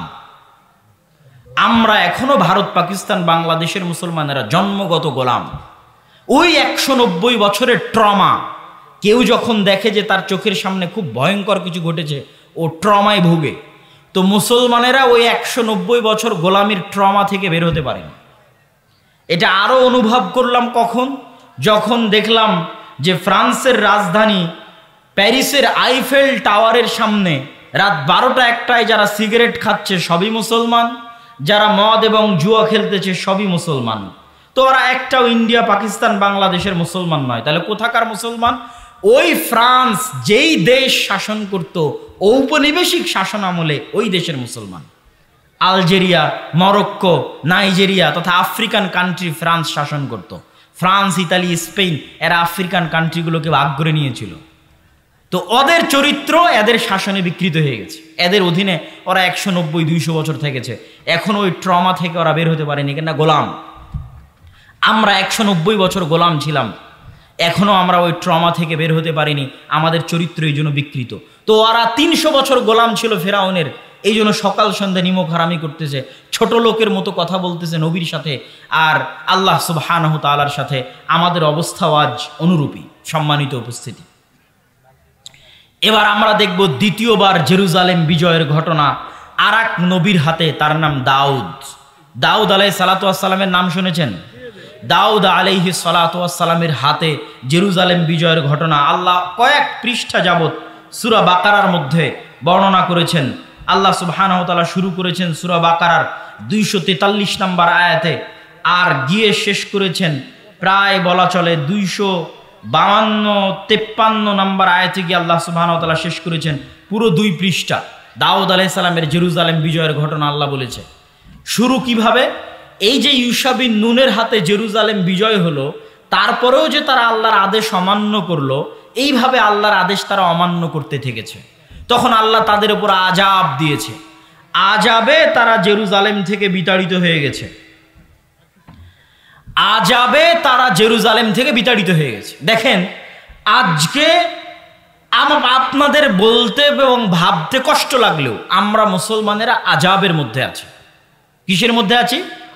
আযাবের মধ্যে আছি। আমাদের চরিত্রের কারণে, আমাদের অভ্যাসের কারণে। মসজিদে আকসা আমাদের হাতে নাই, বাহ্যিক কারণ যেটাই হোক, অভ্যন্তরীণ কারণ হচ্ছে আমাদের আমল, উম্মতে মুহাম্মাদির আমল। বিমা কাসাবাত আইদিনা, আমাদের আমলে আমরা মসজিদে আকসা হারিয়েছি। আমাদের তাকওয়া, পরহেজগারিতার অভাব এবং গুনাহের কারণে আমরা মসজিদে আকসা হারিয়ে দিয়েছি। তো ওদের উপর আল্লাহ আযাব পাঠালেন, জেরুজালেম থেকে বিতাড়িত করে দিলেন, ঘর বাড়ি ছাড়া হয়ে গেল। আজ আমাদের মুসলমান ভাইয়েরা ঘর বাড়ি ছাড়া আছে, মিলবে, একদম হুবহু মিলবে। ওই ঘর বাড়ি ছাড়ার কথা এটার মধ্যেও পাবেন। এই জেরুজালেমের কথাই বলবে যে কেমনে তারা ঘর বাড়ি ছাড়া হয়েছে। ঘর বাড়ি ছাড়া অবস্থায় জীবনযাপন কাটাতে কাটাতে ক্লান্ত হয়ে গেছে। তৎকালীন নবী শামুয়েলকে গিয়ে বলছে, আপনি আল্লাহর কাছে দোয়া করেন না, আল্লাহ আমাদের জন্য একজন শক্তিশালী বাদশাহ পাঠাক, যেন আবার আমরা জেরুজালেম বিজয় করতে পারি। আল্লাহ কিন্তু আমাদেরও শিখিয়ে দিয়েছে যে তোমরা দোয়া করবা সুলতানান নাসিরা, যেন আল্লাহ তোমাদের জন্য একজন শক্তিশালী বাদশাহ পাঠায়। হে আল্লাহ, আপনি আমাদের উম্মতে মুহাম্মাদীকে, ফিলিস্তিনকে, জেরুজালেমকে, গাজার মুসলমানদেরকে উদ্ধার করার জন্য শক্তিশালী শাসক পাঠান। বলেন আল্লাহুম্মা আমিন। এই দোয়া তারাও করেছে নবীর কাছে গিয়ে। আল্লাহ বলছে, আলাম তারা ইলাল মালাই মিন বানি ইসরাঈল মিন বাদি মূসা ইয ক্বালু লিনাবিয়্যিন লাহুম বা'আস লানা মালিকান নুকাতিল ফি সাবিলিল্লাহ। হে নবী, আপনি একটু আল্লাহর সাথে কথা বলেন, আল্লাহর কাছে দোয়া করেন, আল্লাহ আমাদের জন্য একজন বাদশা দিক, ওই বাদশার পিছনে আমরা যুদ্ধ করব। তো নবী জানতেন এই বানু ইসরাইলের স্বভাব, যে এরা কত বড় নিমক হারাম, এটা তিনি জানতেন। তো তিনি নবী উত্তরে কি বলছেন, হাল আসাইতুম ইন কুতিবা আলাইকুমুল কিতালু আল্লা তুকাতিলু। আরে আমি আল্লাহর কাছে দোয়া করে যদি একজন রাজা নেই, তারপরে তোমরা যে যুদ্ধ করবার গ্যারেন্টি কি? তোমরাই তো তারা যারা মুসা আলাইহিস সালামের সাথে যুদ্ধ করনি, তো তোমরা যে মুখ ফিরিয়ে নিবে এর কোনো গ্যারেন্টি আছে? তখন তারা উত্তরে বলছে, ওয়ামা লানা আল্লা নুকাতিলা ফি সাবিলিল্লাহ ওয়া ক্বাদ উখরিজনা মিন দিয়ারিনা ওয়া আবনাইনা। এই যে বাড়ি থেকে তাড়িয়ে দেওয়া, আরে আমরা কেন যুদ্ধ করব না? আমরা তো আমাদের বাড়িঘর ছাড়া হয়ে গেছি। আজকের মুসলমানেরা বাড়িঘর ছাড়া আছে না নাই ভাই? আচ্ছা, আজকের জেরুজালেমের, ফিলিস্তিনের মুসলমানেরা বাড়িঘর ছাড়া, ওই যুগের মুসলমানেরা বাড়িঘর ছাড়া হয়ে গেছে আল্লাহর আযাবে। আমাদের বাহ্যিক যে কারণই থাক, অভ্যন্তরীণ কারণ হচ্ছে আল্লাহর আযাব। তো আমরা তো আমাদের বাড়িঘর ছাড়া হয়ে গেছি, আমরা কেন যুদ্ধ করব না? অবশ্যই করব। আপনি আল্লাহর কাছে দোয়া করেন। ফালাম্মা কুতিবা আলাইহিমুল কিতালু তাওয়াল্লাউ ইল্লা কালিলাম মিনহুম। কিন্তু সত্যি সত্যি যখন আল্লাহ বাদশা পাঠিয়ে দিলেন, তখন যুদ্ধ আর তেমন বেশি মানুষ করতে পারল না। হাজার হাজার মানুষ থেকে মাত্র 313 জন যুদ্ধ করতে পেরেছিল, মাত্র। বাকি সব পরীক্ষায় ফেল করেছে। কিভাবে আল্লাহ তাদের পরীক্ষা করেছিলেন সেটাও বলছেন। ক্বাদ বা'আসা লাকুম তালুতা মালিকা। তখন নবী বলে দিলেন, আল্লাহ তোমাদের জন্য রাজা করে দিয়েছেন তালুতকে। ওরা বলছে, আরে তালুত রাজা হলো মানে? আমরা এত বড় বড় সমাজের সব বড় বড় নেতা, আমরা থাকতে তালুত রাজা হবে? আল্লাহ কোরআন মাজিদে বলছেন, তালুত তোমাদের চেয়ে জ্ঞানে এবং শক্তি সামর্থ্যে বড়, এই জন্য তাকে আমি রাজা বানিয়েছি, তোমরা তার আনুগত্য করো। ঠিক আছে, তালুতের আনুগত্য করে এবার যুদ্ধের মাঠে অবতীর্ণ হবেন। যুদ্ধের মাঠে অবতীর্ণ হলে তাবুত ফিরে পাওয়া যাবে। তাবুত কি? তাবুত হচ্ছে মুসা আলাইহিস সালামের লাঠি, তাবুত হচ্ছে মুসা আলাইহিস সালামের পাথর, যেই পাথর ফেটে ঝর্ণা বের হয়েছিল। ওইটা যারা জেরুজালেম থেকে এদের তাড়িয়ে দিয়েছিল জুলিয়েট বাদশাহ, যার নাম আল্লাহ কোরআনে বলেছে জালুত, ওই জালুত নিয়ে চলে গেছিল। তো ওখান থেকে বানু ইসরাইলরা বরকত পেত, বরকত লাভ করত। তো বলছে, যদি তোমরা এই যুদ্ধে বিজয়ী হও, তাহলে মুসার লাঠি আর পাথর পুনরায় তোমাদের ফিরিয়ে দেওয়া হবে, যাতে তোমরা বরকত লাভ করতে পারো। তো যুদ্ধের জন্য রওনা দিয়েছে। আল্লাহ পরীক্ষা স্বরূপ বলেছে, এই যুদ্ধে যাওয়ার পথে নদী আছে, নদীতে যদি পানি পান করো যুদ্ধে অংশগ্রহণ করতে পারবে না। নদীতে যদি পানি পান না করো যুদ্ধে অংশগ্রহণ করতে পারবে। ঠিক আছে, সবাই পানি পান করে নিয়েছে, 313 জন পানি পান করেনি। এই 313 জন নদী পার হওয়ার পর দেখছে বিশাল সেনাবাহিনী জালুতের। এত বড় বিশাল সেনাবাহিনীর সামনে 313 জন কেমনে যুদ্ধ করবে? কোরআনে আল্লাহ তারা বলছে, কোরআনে বর্ণনা করছে, তারা বলছে লা তাকাতা লানা লিয়াউমা বিজালুতা ওয়া জুনুদি। এত বিশাল সেনাবাহিনীর সাথে আমরা 313 জন কেমনে যুদ্ধ করব? তখন যারা আল্লাহকে ভয় করতো, এর মধ্যে দাউদ আলাইহিস সালাম ছিলেন। এই যুদ্ধে দাউদ আলাইহিস সালামের বয়স 20 বছর, দাউদ আলাইহিস সালামের বয়স 17 বছর। তো দাউদ আলাইহিস সালাম সহ আর যারা আল্লাহকে ঈমান আনতো, আল্লাহকে ভয় করত, ক্বালাল্লাযীনা ইয়াযুন্নুনা আন্নাহুম মুলাকুল্লাহ, যারা বিশ্বাস করত যে একদিন আল্লাহর সাথে সাক্ষাৎ হবে, মরলে আল্লাহর দেখা পাবে, তারা বলল, শোনো, কাম মিন ফিয়াতিন কালিলাতিন গালাবাত ফিয়াতান কাসীরা। যদি আল্লাহর সাহায্য থাকে, কত অল্প দলকে আল্লাহ কত শক্তিশালী দলের বিরুদ্ধে বিজয়ী করে দেন। যদি আল্লাহর সাহায্য থাকে, আল্লাহু মা'আস সাবিরিন, আল্লাহ ধৈর্যশীলদের অন্তর্ভুক্ত। বরং তোমরা আল্লাহর কাছে দোয়া করো। দোয়াও আল্লাহ বলেছে, তারা কি দোয়া করেছিল? রব্বানা আফরিগ আলাইনা সাবরান ওয়া সাব্বিত আকদামানা ওয়ানসুরনা আলাল কওমিল কাফিরিন। এই দোয়া তোমরা করতে থাকো, দোয়া করো এবং আল্লাহ ভরসা করে যুদ্ধে ঝাঁপিয়ে পড়ো। মাত্র 313 জন নিয়ে যুদ্ধে ঝাঁপিয়ে পড়লো বিশাল বাদশাহ জালুতের বিশাল সেনাবাহিনীর বিরুদ্ধে। দাউদ আলাইহিস সালাম নিজে হাতে বাদশাহ জালুতকে জবাই করেছিলেন, দাউদ আলাইহিস সালাম। এবং তারপরে আল্লাহ তাকে নবী বানিয়ে দিয়েছেন এবং তার সন্তান সুলাইমান সহ পৃথিবীর ইতিহাসের সবচেয়ে বড় সাম্রাজ্য জেরুজালেমে প্রতিষ্ঠা হলো। এটা জেরুজালেম দ্বিতীয়বার বিজয় হলো। প্রথমবার বিজয় করলেন ইউশা বিন নুন, দ্বিতীয়বার বিজয় করলেন তালুত। কিন্তু বাহিনীর মধ্যে ছিল দাউদ আলাইহিস সালাম, যিনি নিজে বাদশাহ জালুতকে হত্যা করেছেন এবং তিনি জেরুজালেমে বিশাল সাম্রাজ্য প্রতিষ্ঠা করলেন। তার সন্তান সুলাইমান পৃথিবীর ইতিহাসের সবচেয়ে বড় সাম্রাজ্য প্রতিষ্ঠা করলেন এবং জিনদের নিয়ে দ্বিতীয়বার মসজিদে আকসা তৈরি করলেন সুলাইমান আলাইহিস সালাতু ওয়াস সালাম। তাহলে এবার দেখেন, এতক্ষণ যত ইতিহাস বলতেছি, যত নবীর নাম বলে আসলাম, সব মসজিদে আকসার সাথে, সব ফিলিস্তিনের সাথে। সম্মানিত উপস্থিতি, এবার আমরা দ্রুত মুহাম্মদ সাল্লাল্লাহু আলাইহি ওয়াসাল্লামের জীবনীতে ফিরে আসব। তার আগে শর্টকাটে ঈসা এবং মারিয়াম। ওয়াইদ ক্বালাত ইমরাতু ইমরান রাব্বি ইন্নী নাযারতু লাকা মা ফি বাতনি মুহাররারা, যখন ইমরানের স্ত্রী বলল, হে আল্লাহ, আমার পেটে যে সন্তান আছে তোমার রাস্তায় ওয়াকফ করে দিলাম। তোমার রাস্তায় মানে এই মসজিদের জন্য, মসজিদের খেদমত করার জন্য। মসজিদের খাদেম হলে নবী হওয়া যায়, মসজিদের নবীরা মসজিদের খাদেম। তো মা ওয়াকফ করে দিল যে আমার পেটের সন্তান মসজিদের খাদেম, মসজিদে আকসার খাদেম। ফালাম্মা ওয়াদাআত ক্বালাত রাব্বি ইন্নী ওয়াদাতুহা উনসা, বাচ্চা প্রসব করার পর দেখছেন মারিয়াম মেয়ে সন্তান। তো মেয়ে সন্তানকে কেমনে মসজিদে রাখবেন? তো তাকাফফালা জাকারিয়া তথা তার খালু জাকারিয়া আলাইহিস সালাতু ওয়াস সালাম তার দায়িত্ব নিলেন এবং মেয়ে হয়েও মসজিদের খেদমত করতে লাগলেন। মারিয়াম আলাইহিস সালাতু ওয়াস সালাম কোন মসজিদের খেদমত করতে লাগলেন? মসজিদে আকসার খেদমত করতে লাগলেন। আল্লাহ আসমান থেকে খাবার পাঠালেন। কোন মসজিদে খাবার পাঠালেন? মসজিদে আকসায় খাবার পাঠালেন। মারিয়ামের পেটে সন্তান আসলো। ঈসা আলাইহিস সালাতু ওয়াস সালাম মায়ের কোলে কথা বললেন। কোন শহরে জন্ম নিলেন ঈসা আলাইহিস সালাতু ওয়াস সালাম? জেরুজালেমে জন্ম নিলেন, ফিলিস্তিনে জন্ম নিলেন, মসজিদে আকসার পাশে জন্ম নিলেন। এই পর্যন্ত দিয়ে এবার আমরা সামারি দেখি। আমরা চলে আসি আমাদের নবীর ইতিহাসে, আমাদের নবীর জীবনীতে। আমাদের নবী মুহাম্মদ সাল্লাল্লাহু আলাইহি ওয়াসাল্লামের সাথে জেরুজালেম মসজিদে আকসার সম্পর্ক কি? আমাদের নবী মুহাম্মদ সাল্লাল্লাহু আলাইহি ওয়াসাল্লামের সাথে জেরুজালেমের বেশি না 3টে সম্পর্ক বলে আমরা বক্তব্যের মুসলমানদের জেরুজালেম বিজয়ের ঘটনায় এগিয়ে যাব। 1, যখন আল্লাহ সালাত ফরজ করলেন তখন মুহাম্মদ সাল্লাল্লাহু আলাইহি ওয়াসাল্লামকে আদেশ দিলেন মসজিদে আকসা মুখিয়ে সালাত আদায় করো। এটা মুহাম্মদ সাল্লাল্লাহু আলাইহি ওয়াসাল্লামের জন্য অনেক কষ্টের ছিল। কেন কষ্টের ছিল? তিনি জন্মের পর থেকে দেখছেন কাবা সবচেয়ে পবিত্র ঘর। তার বাপ দাদা আদি পুরুষ কাবা ঘরের খেদমত করেছে। সেই কাবা ঘরকে পাশে রেখে, সেই কাবা ঘরকে নিজের কাছে রেখে আল্লাহ বলছে মসজিদে আকসা মুখিয়ে সালাত আদায় করে। তবে 1 দিন 2 দিন নয়, 17 মাস।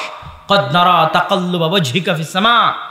আর আল্লাহর নবী বারবার আসমানের দিকে চাইতে থাকলেন, কখন আল্লাহর ওহী আসবে, মসজিদে আকসা পরিবর্তন হয়ে কাবা কিবলা হয়ে যাবে। কিন্তু শুরু করলেন আল্লাহ মসজিদে আকসা দিয়ে। এটা ছিল মদিনায় অবস্থানরত ইহুদি, মদিনায় অবস্থানরত খ্রিস্টানদের কাছে মেসেজ যে এটা হচ্ছে দ্বীনে হক। তোমরা যেই মসজিদে আকসাকে পবিত্র মনে করো, সেই মসজিদে আকসাই মুসলমানদের প্রথম কিবলা। বলেন আল্লাহু আকবার। এটা আল্লাহ সুবহানাহু তাআলার হিকমাহ যে মুসলমানদের প্রথম কিবলা, মুসলমানদের প্রথম মসজিদ, যেই মসজিদ মুখী হয়ে তৈরি হয়েছে সেটা মসজিদে আকসা। মুহাম্মদ সাল্লাল্লাহু আলাইহি ওয়াসাল্লামের জীবনে দ্বিতীয় ঘটনা, সুবহানাল্লাযী আসরা বিআবদিহি লাইলাম মিনাল মাসজিদিল হারামি ইলাল মাসজিদিল আকসা আল্লাযী বারাকনা হাওলাহু। ওই সত্তার পবিত্রতা বর্ণনা করছি যিনি তার বান্দা মুহাম্মদ সাল্লাল্লাহু আলাইহি ওয়াসাল্লামকে মসজিদে হারাম মক্কার কাবা থেকে রাতের বেলা সফর করিয়েছেন মসজিদে আকসায়। কোন মসজিদে আকসাই? আল্লাযী বারাকনা হাওলা, যেই মসজিদে আকসার চারিদিকে আমি আল্লাহ বরকত দিয়ে ঘিরে রেখেছি। বলেন আল্লাহু আকবার। কোরআনের আয়াতের অনুবাদ করলাম। কোরআনের আয়াতে আল্লাহ বলছেন মসজিদে আকসার চারিদিকে আমি বরকত দিয়ে ঘিরে রেখেছি, বারাকনা হাওলা। তাহলে মুহাম্মদ সাল্লাল্লাহু আলাইহি ওয়াসাল্লাম কাবা থেকে সরাসরি তিনি আসমানে যাননি। কাবা থেকে তিনি মসজিদে আকসায় গেছেন, মসজিদে আকসা থেকে তিনি আসমানে গেছেন। এটা মুহাম্মদ সাল্লাল্লাহু আলাইহি ওয়াসাল্লামের জীবনের দ্বিতীয় ঘটনা। মসজিদে আকসায় তিনি বোরাক বেঁধেছেন, ওই বোরাক বাঁধার জায়গা এখনো আছে। মসজিদে আকসায় তিনি নবীদের ইমামতি করে সালাত আদায় করিয়েছেন। সম্মানিত উপস্থিতি, মুহাম্মদ সাল্লাল্লাহু আলাইহি ওয়াসাল্লামের জীবনের তৃতীয় ঘটনা, হুদায়বিয়ার সন্ধির পরে মক্কার কাফের এবং মুশরিকেরা ব্যবসায়িক উদ্দেশ্যে গেছে ফিলিস্তিনে, জেরুজালেমে। তখন ফিলিস্তিন জেরুজালেমে কন্ট্রোল আছে রোমান এম্পায়ারের। রোমান এম্পায়ারের তৎকালীন বাদশাহ হিরাক্লিয়াস রাতের বেলা স্বপ্ন দেখে আরবের মধ্যে যারা খাতনা করে তাদের হাতে চলে যাচ্ছে তার এই রাজত্ব। ঘুম থেকে হন্তদন্ত হয়ে উঠে টানা কয়েকদিন এই স্বপ্ন দেখেছে। সে জানতো ইহুদিরা বাদে আর কেউ খাতনা করে না। সাথে সাথে খুঁজতে পাঠালো এই শহরে এখন কোনো আরব আছে কিনা। খুঁজে দেখা গেল আবু সুফিয়ান রাদিয়াল্লাহু তাআলা আনহু, যিনি তখন কাফের এবং যিনি তখন আবু জাহালের জায়গায় দায়িত্ব পালন করছেন, মক্কার কাফের মুশরিকদের সর্দার, আল্লাহ রাসূলের বিরুদ্ধে কয়েকটা যুদ্ধে নেতৃত্ব দিয়েছেন, ওহুদের যুদ্ধে নেতৃত্ব দিয়েছেন, খন্দকের যুদ্ধে নেতৃত্ব দিয়েছেন, আল্লাহ রাসূলের মুখোমুখি যুদ্ধে নেতৃত্ব দিয়েছেন আবু সুফিয়ান রাদিয়াল্লাহু তাআলা আনহু। হুদায়বিয়ার সন্ধির পরে তিনি তখন ফিলিস্তিনে ব্যবসা করতে গেছেন, তাকে ধরে নিয়ে আসা হলো।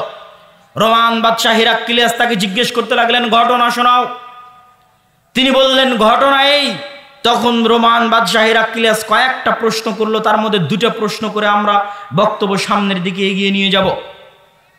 দুটা প্রশ্নের একটা প্রশ্ন হচ্ছে, আমাকে বলো মুহাম্মাদের পূর্বে তার বংশে অতীতে তোমাদের কুরাইশ বংশে, বানু হাশিম বংশে, ইসমাইলের বংশে অতীতে আর কেউ কোনোদিন কি নবী দাবি করেছিল? আবু সুফিয়ান বললেন, না, অতীতে তো দীর্ঘ 2-3 হাজার বছরে ইসমাইলের বংশে কেউ কোনোদিন নবী দাবি করেনি।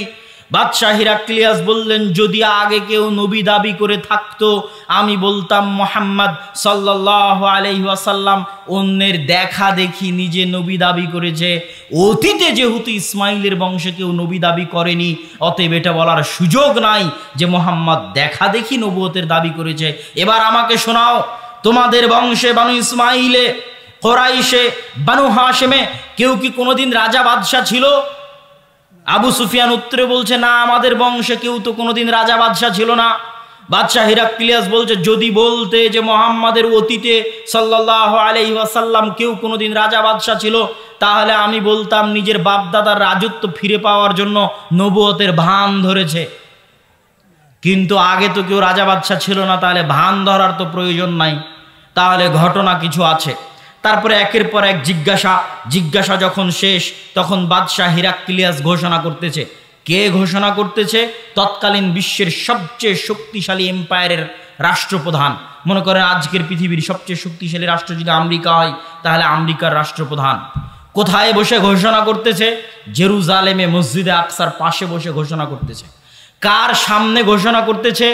আল্লাহর নবীর সবচেয়ে বড় শত্রু মক্কার কাফের মুশরিকদের সর্দারের সামনে বসে ঘোষণা করতেছে, জেরুজালেমে বসে ঘোষণা করতেছে।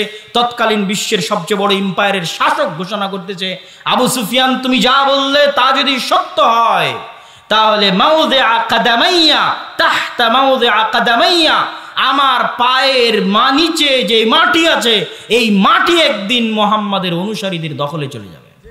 আল্লাহু আকবার। এটাই মসজিদ আকসার মাটি, এটাই জেরুজালেমের মাটি। তাহলে এর চেয়ে বড় ভবিষ্যৎবাণীর আর প্রয়োজন নাই। সম্মানিত উপস্থিতি, মুহাম্মদ সাল্লাল্লাহু আলাইহি সাল্লাম তার জীবনে দুইটা যুদ্ধ করেছেন জেরুজালেম বিজয় করার জন্য, মুতা এবং তাবুকের যুদ্ধ। এটা অনেকেই আপনাকে এভাবে বলে দিবে না। কেন আমি বললাম এটা জেরুজালেম বিজয়ের জন্য যুদ্ধ? মুতা এবং তাবুকের যুদ্ধ হয়েছিল রোমানদের বিরুদ্ধে, আর আরবের সবচেয়ে কাছে রোমানদের সবচেয়ে বড় হেডকোয়ার্টার ছিল জেরুজালেমে। আপনি যদি বাংলাদেশের বিরুদ্ধে যুদ্ধ করেন, তাহলে এটাও বলা যাবে যে ঢাকার বিরুদ্ধে যুদ্ধ। অনেক সময় দেশের নামের জায়গায় রাজধানীর নাম বলে দেওয়া হয়। ভারতের জায়গায় দিল্লি, বাংলাদেশের জায়গায় ঢাকা, ঢাকার বিরুদ্ধে যুদ্ধ। তাহলে জেরুজালেমের বিরুদ্ধে যুদ্ধ, রোমান না বলে বলেন জেরুজালেমের বিরুদ্ধে যুদ্ধ। কেননা এই যুদ্ধ দুটো হয়েছিল রোমানদের বিরুদ্ধে, আর রোমানদের হেডকোয়ার্টার ছিল তৎকালীন জেরুজালেম। আর মুতার যুদ্ধ ছিল জেরুজালেম থেকে মাত্র 100 কিলোমিটারের ব্যবধানে, যেই যুদ্ধে পরপর 3 জন সাহাবী শহীদ হয়েছে। আর আল্লাহর নবী মদিনায় বসে চোখের পানি ফেলতেছে আর বলছেন, এখন তরবারি হাতে নিল সাইফুম মিন সুয়ুফিল্লাহ, আল্লাহর তরবারিগুলোর একটা তরবারি, সেটা হচ্ছে খালিদ ইবনুল ওয়ালিদ। এই যে যুদ্ধ হচ্ছে রোমানদের বিরুদ্ধে, এটা জেরুজালেম থেকে মাত্র 100 কিলোমিটার দূরে। এই জন্য বললাম আল্লাহর নবী তার নিজের জীবদ্দশায় দুইটা যুদ্ধ করেছেন মসজিদ আকসা বিজয় করার জন্য। একটা হচ্ছে মুতা আর একটা হচ্ছে তাবুক। সম্মানিত উপস্থিতি, আল্লাহর নবীর মৃত্যুর পরে আবু বকর রাদিয়াল্লাহু তাআলা আনহু ওই সেনাবাহিনীকে থামাননি, যেই সেনাবাহিনীকে আল্লাহর নবী রোমানদের বিরুদ্ধে রওনা করেছিলেন মসজিদ আকসা এবং জেরুজালেম বিজয় করার জন্য, তাকে তিনি থামাননি। কিন্তু যাকাত অনাদায়কারীদের বিরুদ্ধে, মুরতাদদের বিরুদ্ধে যুদ্ধ করতে গিয়ে তার গতি কিছুটা স্লোথ ছিল।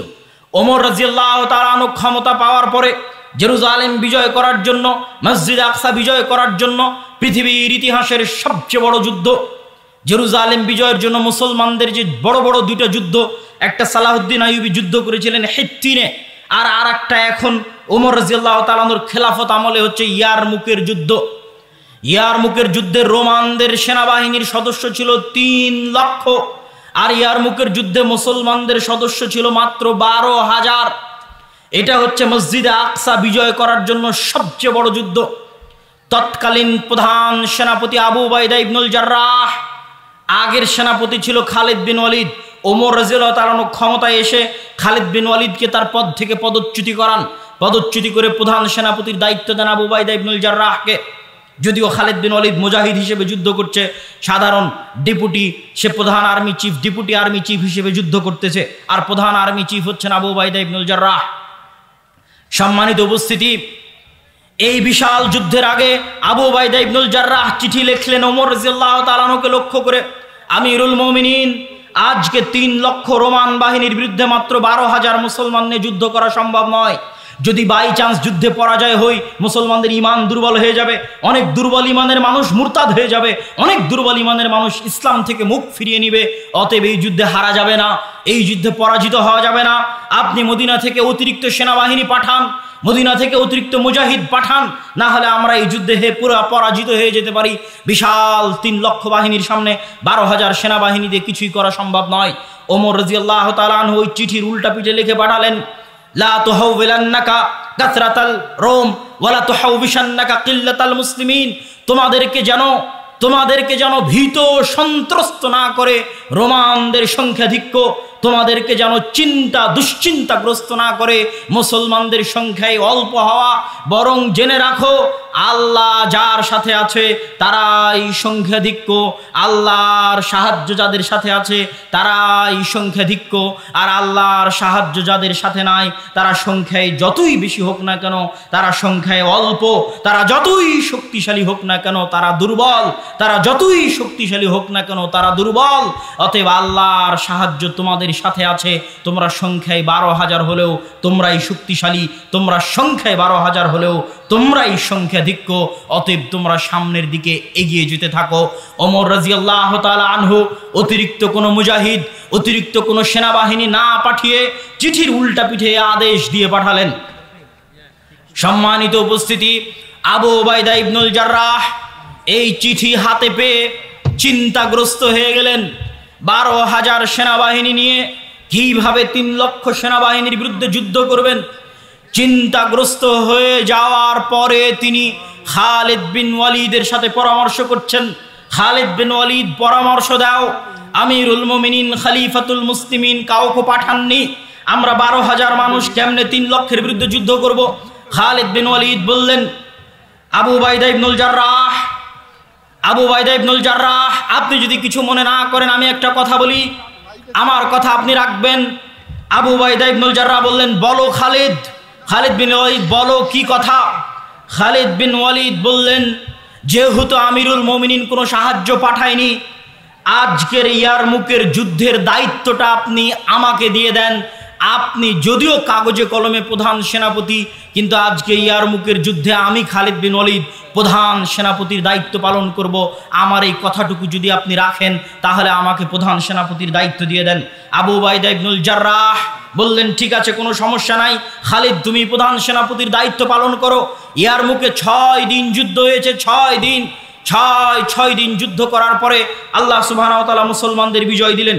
মুসলমানেরা 4টা দলে ভাগ হয়ে গেল, প্রত্যেকটা দলের প্রধান ছিল একজন সাহাবী। 4টা দলে ভাগ হয়ে গিয়ে এবার আজকের ফিলিস্তিনের যত শহরের নাম শুনেন, যেই গাজার নাম শুনছেন, ইয়ারমুকের যুদ্ধের পরের দিনই গাজা শহর বিজয় হয়েছে। ইয়ারমুকের যুদ্ধের পরে মুসলমানেরা 4টা দলে ভাগ হয়ে মসজিদে আকসাকে কেন্দ্র বানিয়ে, জেরুজালেমকে কেন্দ্র বানিয়ে 4 দিক থেকে ঘিরে নিতে লাগলো জেরুজালেমকে। 4 দিক থেকে জেরুজালেমকে ঘিরতে থাকলো। গাজা, হাইফা, তেল আবিব, পশ্চিম তীর, হেবরন, আল খালিল, ফিলিস্তিনের যত শহর আছে সব শহর বিজয় করতে করতে করতে করতে একদম জেরুজালেম চারিদিক থেকে ঘিরে নিল। ওই দিন জেরুজালেমের পাশে 4,000 সাহাবী ছিলেন। 1 মাস জেরুজালেম ঘিরে রাখা হলো। পাদ্রী চাবি হস্তান্তর করবে না যতক্ষণ না আমিরুল মুমিনিন খলিফাতুল মুসলিমিন না আসবে। চিঠি লিখে পাঠানো হলো। আবু উবাইদা ইবনুল জাররাহ চিঠি লিখে পাঠালেন। ওমর ইবনুল খাত্তাব বলছেন, আমি আসছি, জেরুজালেমের চাবি ওমরের হাতে হস্তান্তর করা হবে উটের পিঠে। এই মর্মে পালাক্রমের শর্তে যেই ঘটনা আপনাদের জানা আছে, এই ঘটনা সেই ঘটনা যেটা জেরুজালেম বিজয়ের ঘটনা। ওমর রাদিয়াল্লাহু তাআলা আনহু মদিনা থেকে রওনা হলেন একজন খাদেম সাথে করে নিয়ে, কখনো খাদেম উটের পিঠে, কখনো ওমর রাদিয়াল্লাহু তাআলা আনহু উটের পিঠে। যখন জেরুজালেমের গেটে ওমর রাদিয়াল্লাহু তাআলা আনহু প্রবেশ করছে, 4000 সাহাবী সহ বিশাল মুসলমানদের বাহিনী অপেক্ষা করছে, হাজার হাজার পাদ্রী অপেক্ষা করছে, আজ খলিফাতুল মুসলিমিন আসবে, আমিরুল মুমিনিন আসবে। কিন্তু তারা দেখছে খলিফাতুল মুসলিমিন রশি ধরে টানছে আর খাদেম উটের পিঠে বসে আছে। আবু উবাইদা ইবনুল জাররাহ হন্তদন্ত হয়ে ছুটে আসলেন ওমর রাদিয়াল্লাহু তাআলা আনহুর কাছে। ওমর রাদিয়াল্লাহু তাআলা আনহুকে এসে বলছেন, ইয়া আমিরাল মুমিনিন ইন্নার রোমান ইয়ানজুরু ইলাইনা নাজরাতা কিল্লাহ। আমিরুল মুমিনিন, আপনি করেছেন কি? আমিরুল মুমিনিন, আজকে হাজার হাজার পাদ্রী অপেক্ষায় আছে আপনাকে দেখার জন্য। আজ আমরা 1 মাস থেকে এখানে অপেক্ষায় আছি আপনার আগমনে। আপনি রশি ধরে টানছেন, খাদেমকে উটের পিঠে বসিয়ে রেখেছেন, গায়ে জীর্ণ শীর্ণ কাপড়। রোমানরা কি মনে করবে? রোমানরা হাসি ঠাট্টা করবে, রোমানরা মজাক করবে, রোমানরা আমাদেরকে ছোট চোখে দেখবে। ওমর ইবনুল খাত্তাব কঠিন একটা ধমক দিলেন, আবু উবাইদা তুমি না বলে অন্য কেউ বললে আমি কষ্ট পেতাম না, তুমি বলো এই কষ্ট পাচ্ছি। শোনো আবু উবাইদা, আজ থেকে 30 বছর আগে ওমরের নাম কেউ চিনত না। আজ থেকে 30 বছর আগে আমরা জাহিলি কুন্না কওমানা জিল্লাহ, আমরা কোথায় জাহিলি যুগে না আমাদের নাম ছিল, গন্ধ ছিল, না টাকা ছিল, না পয়সা ছিল, না ক্ষমতা ছিল। আজকে যদি আপনি মনে করেন বাংলাদেশের কোনো বগুড়ার সোনাতলার কোনো একটা অঞ্চলের একজন কৃষক তার ইমানের কারণে, তার তাকওয়ার কারণে, তার পরহেজগারিতার কারণে লুঙ্গি পরে মাথায় মাথল দিয়ে যদি জেরুজালেম বিজয় করতে যায়, আর সেখানে যদি সে বিশ্বের সবচেয়ে বড় এম্পায়ারের বিরুদ্ধে বিজয় অর্জন করে, তো এরকমই 30 বছর আগে না ওমরকে কেউ চিনত। ওমর রাদিয়াল্লাহু তাআলা আনহু বলেন, আমরা ছিলাম কুন্না কওমানা দিল্লাহ, কোথায় মক্কার অন্ধকার জাহিলিয়াতের যুগ, আমাদের কেউ চিনত না। আজ আমি ওমর কোন জেরুজালেম বিজয় করতে এসেছি তোমরা জানো? এই জেরুজালেমের এই মসজিদে আকসাই এই মারিয়াম আলাইহিস সালাতু ওয়াস সালাম থাকতেন, এই জেরুজালেমে ঈসা আলাইহিস সালাতু ওয়াস সালামের জন্ম হয়েছে, এই জেরুজালেমে ইয়াহিয়া জাকারিয়াকে হত্যা করা হয়েছে, এই জেরুজালেম বিজয় করতে এসে মুসা আলাইহিস সালাম পারেননি, এই জেরুজালেম বিজয় করতে আল্লাহ সূর্য থামিয়ে দিয়েছেন ইউশা বিন নুনের জন্য, এই জেরুজালেম বিজয় করেছে দাউদ, এই জেরুজালেম বিজয় করেছে, এই জেরুজালেমে পৃথিবীর সবচেয়ে বড় সাম্রাজ্য প্রতিষ্ঠা করেছে সুলাইমান আলাইহিস সালাতু ওয়াস সালাম। এত বড় বিশাল সাম্রাজ্য, পৃথিবীর 90% মানুষের বিশ্বাসে সবচেয়ে পবিত্র জায়গা, সেই পবিত্র জায়গা আজ ওমর বিজয় করতে আসতে 30 বছর আগে ওমরের নাম কেউ জানতো না। এই যে আল্লাহ আজকে আমাকে এখানে পৌঁছে দিয়েছেন, আযযানাল্লাহু বিল ইসলাম, আল্লাহ আমাদের এই ইজ্জত, এই সম্মান, এই ক্ষমতা না চাকচিক্য দিয়ে, না টাকা পয়সা দিয়ে, না রাজনীতি দিয়ে, না কূটনীতি দিয়ে, আল্লাহ আমাদেরকে এই ক্ষমতা, এই সম্মান দিয়েছেন ইসলাম অনুসরণের কারণে, তাকওয়া এবং পরহেজগারিতার কারণে, আল্লাহর কিতাব এবং আল্লাহর নবীর সুন্নাত অনুসরণের কারণে। সম্মানিত উপস্থিতি, আরো লম্বা ঘটনা আছে, কিন্তু সারমর্ম কি, শিখার কি? এই যে পুরো বানু ইসরাইলের লম্বা ঘটনা শুনলেন, জেরুজালেম কেন্দ্রিক ইতিহাস শুনলেন, শিক্ষা এটাই